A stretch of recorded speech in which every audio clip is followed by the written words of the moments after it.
इस कहानी के अगले भाग को देखने के लिए चैनल को सब्सक्राइब करें और बेल आइकन दबा लें, जिससे हमारी नोटिफिकेशन आपको मिलती रहेगी। अपने पति से उत्तर न पाकर पार्वती चली गई। गंगाधर राव अब तक हमेशा व्याकुल रहते कि राम को यह मालूम न हो जाए कि शांतम्मा उसकी असली माँ है, पर उन्होंने ये कभी नहीं सोचा कि इससे भी बढ़कर एक विपत्ति उस परिवार पर आएगी। जमींदार किसी भी स्थिति में राम की भूल से एक गरीब परिवार की कन्या को अपनी बहू बनाने के लिए तैयार न थे। वह सोफा से उठे, उन्होंने आवाज लगाया, मल्लैया जी। सरकार, चलो थोड़ा घूम आवें। सरकार, ड्राइवर को बुलाऊं? नहीं, पैदल चलेंगे। मल्लैया को आश्चर्य हुआ। वह जानता है कि अपने अधिकारी की आज्ञा का तिरस्कार करने का अधिकार उसे नहीं है, इसलिए वह जमींदार के पीछे चला। राम ने जब धर्मया की ड्योली पर कदम रखा तो शांतम्मा बैठक में अकेली बैठी थी। राम को देखकर वह उठ खड़ी हुई, बोली, बैठ जाओ बेटा। राम कुर्सी पर बैठ गया। उसकी आंखें लक्ष्मी को ढूंढ रही थीं। आजकल आते नहीं बेटा, परीक्षाएं निकट आ रही है न। ये कहते हुए राम ने धर्मया के कमरे की ओर देखा और पूछा, मास्टर जी कहाँ हैं? गांव गए हैं। राम को आश्चर्य हुआ। उसने धर्मया को कभी कहीं बाहर जाते नहीं सुना था, इसलिए बड़ी उत्कंठा से पूछा, किस गांव को? शांतम्मा ने कोई उत्तर नहीं दिया। रसोई बनाने में मग्न लक्ष्मी बड़ी उत्सुकता से ये बातें सुन रही थी। लक्ष्मी दिखाई नहीं देती, इस प्रश्न में आतुरता छिपी थी। रसोई बना रही है। शांतम्मा का उत्तर पाकर राम उठते हुए बोला, माँ घूमने जाता हूँ। लक्ष्मी रसोई घर से आ पहुंची। राम से परामर्श करने का कुतूहल उसमें नहीं था। मंदहासहीन लक्ष्मी के शुष्क बदन को उस धुंधले अंधेरे में राम देख नहीं पाया।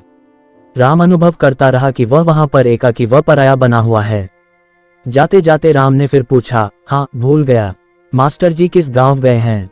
एक गांव क्या, जहां जहां अच्छे संबंध का पता चले वहां वहां जाएंगे। शांतम्मा ने कहा, संबंध? राम ने आश्चर्य के साथ पूछा। उसने इधर उधर दृष्टि डाली कि कहीं लक्ष्मी दिखाई दे, पर लक्ष्मी वहां न थी। हाँ, हमारी लक्ष्मी के लिए लड़का तलाश करने गए हैं, शांतम्मा ने स्पष्ट शब्दों में कहा। ये बात राम को बिजली के आघात सी लगी। वह स्तंभित खड़ा रह गया। बेटा, मास्टर जी के जाने का तुम्हें पता नहीं है? शांतम्मा ने आश्चर्यपूर्ण स्वर में पूछा। लक्ष्मी राम की नजरों से बचकर दीवार से सटी खड़ी थी और उसके मुखमंडल पर विराग के भाव झलक रहे थे।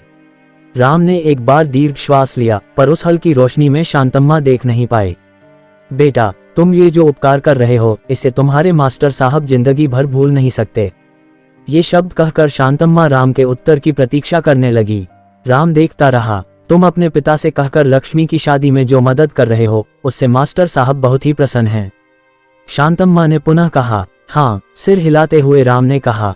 इसी बीच रसोई घर में से उफान की गंध आई। शांतम्मा दौड़ गई। राम के शब्दों ने लक्ष्मी के दिल में भी उफान भर दिया था। लक्ष्मी! राम ने चौखट पकड़े झांककर निश्चल भाव से खड़ी लक्ष्मी को देखकर पुकारा। लक्ष्मी ने उसकी ओर देखा। ये सब क्या है? कुछ नहीं है, तुमको मन की बात स्पष्ट कह देनी चाहिए थी।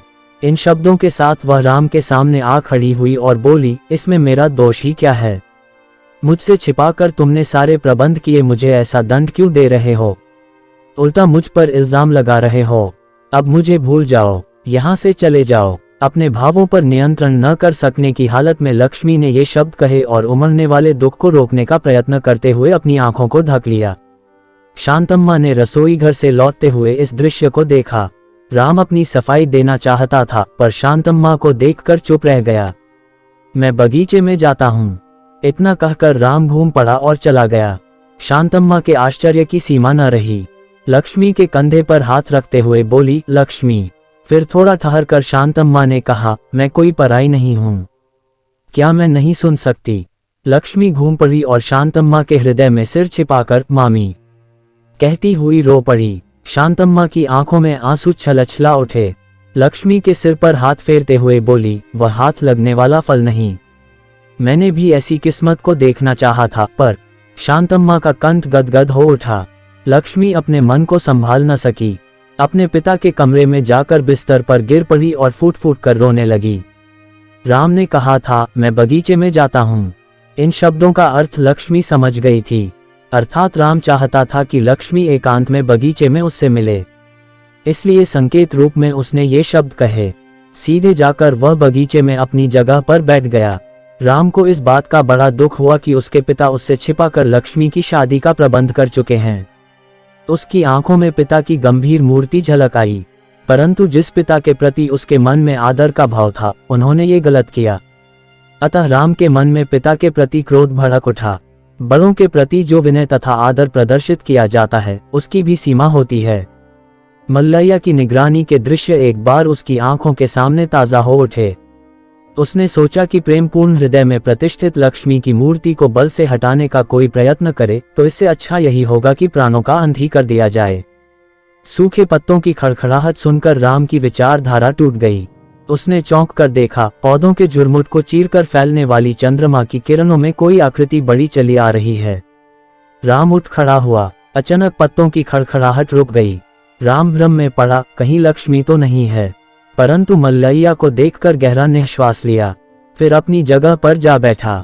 थोड़ी देर बाद मल्लैया की छाया उसके सामने दिखाई दी। राम की आंखों में क्रोध भभक उठा। पैरों के पास पड़ी नारियल की टहनी को उठाकर उसने मल्लैया पर जोर से फेंक दिया। बाप रे, मर गया! मल्लैया जोर से चिल्लाया। राम ने उठकर उसकी बांह पकड़ ली और गरज उठा, जोर से चिल्लाओगे तो मार खाओगे।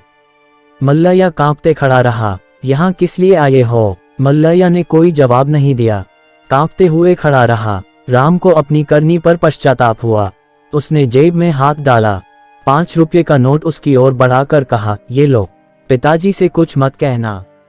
इस कहानी के अगले भाग को देखने के लिए चैनल को सब्सक्राइब करें और बेल आइकन दबा लें, जिससे हमारी नोटिफिकेशन आपको मिलती रहेगी।